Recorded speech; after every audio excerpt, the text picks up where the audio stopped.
Hey, what's up, guys? Happy Friday night. Oh man, I just realized I left my Loctite with the lid off.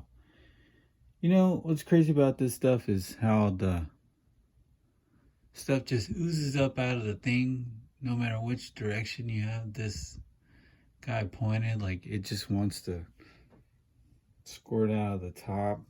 Um,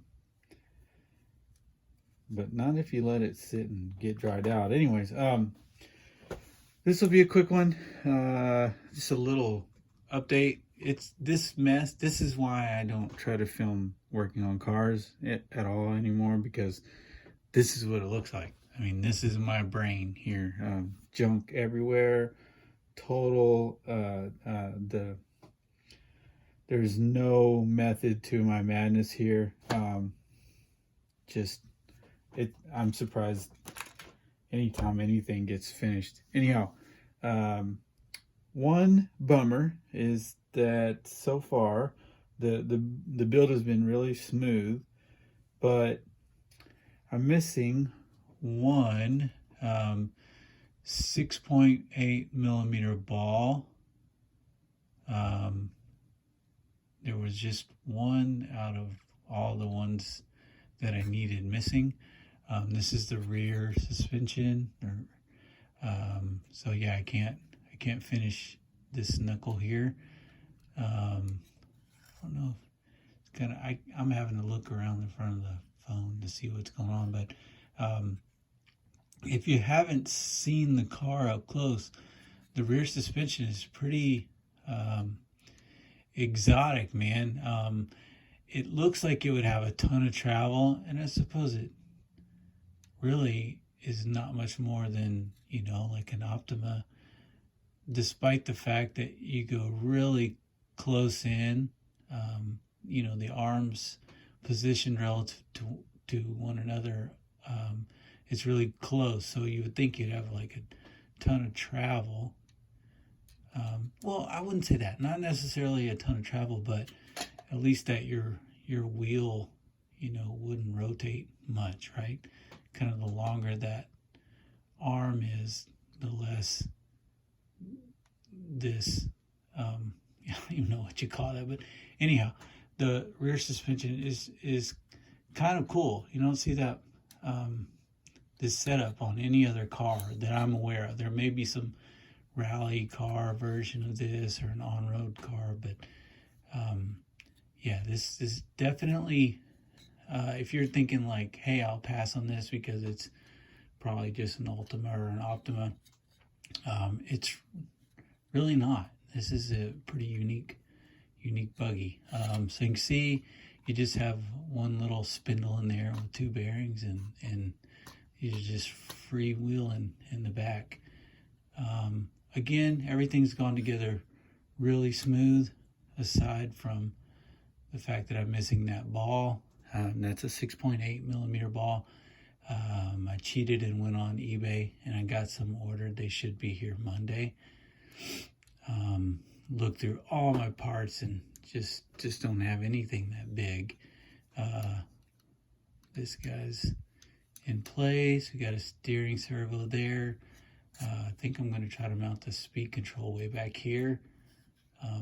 Normally that would have the throttle servo. Okay, so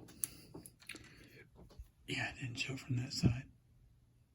All right, so that's where the car is. Oh, excuse me.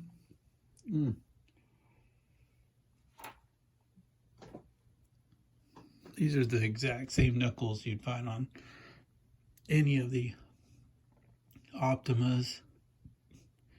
Could be the Kyosho Rocky. I don't know if I've ever brought this up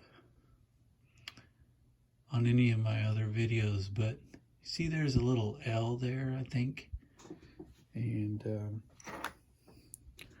this one, hopefully, if I can find it, it might have an R. Yeah. Now in the manual, it says to put the R on what we would, at least in the States, consider the driver's side of the car, I believe. whereas I would consider the R the passenger side of the car, meaning I would put, I think this is R. I would put R over here, right? I mean, that's the right side of the car, unless you're looking at it from the front. Anyways, so they're not symmetric. I mean, they are, you know, one is R and one is L. They're different. But in all my other Optima cars, I switch it so that the R is on the right, the passenger side, and the L is on the driver's side. Can anyone tell me, is that wrong or right or what? Yeah, I don't know. It's a thing I've been doing, and I've probably been doing wrong for all these years. But anyways, one other thing. Okay, not just one other thing, but real quick, this I believe is this is, you can replace this big plastic front suspension, let's say shock tower, with one of the Optima mid, you know, maybe like the aluminum one or one of the other materials. I may do that at some point, but it's plenty beefy enough. It's not going to be a problem for this car. Gearbox is essentially built. Haven't put the spur on, but oh yeah, I forgot to mention, I did get bearings today, so that's why I've been kind of able to continue the build. The diff went together real easy. It's just super simple. Filled that up with I just kind of packed it with super lube. Don't know if that's really necessary. It's got a little bit of a catch in there, but for the most part it's fine. Pretty smooth gear diff. This really is, I know I'm not the first person to point this out, but this is essentially an Ultima gearbox. There's nothing different about it other than maybe, you know, the overall like dimensions or whatever may be a little different, but the gears inside and the whole setup this is an Ultima gearbox all the way. Now I don't know if the I guess the overall ratio is exactly the same. Like, I don't know if I could interchange this gear exactly with an Ultima, but yeah, essentially that's all that is. So that's done. What else do we got to say? Oh yeah, I compared these are supposed to be the stronger front suspension arms with the ones that came original in the kit, and from the looks of things, they are identical. So the only thing I can imagine being different about them is the plastic itself. So maybe this is not as brittle, or I don't know, but they are completely the same as far as the mold that they were made with. So I'll still go with these, although I don't see anything wrong with that. Is that it? I should have electronics. I got some new batteries. NIM, sorry for those of you who have gone the LiPo way. I still can't bring myself to do it. So, and I got an ESC for it and a receiver and all that.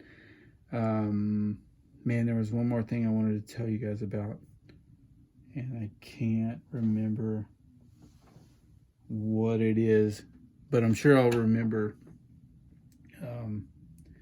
next time. So yeah, we'll see this thing again a couple days.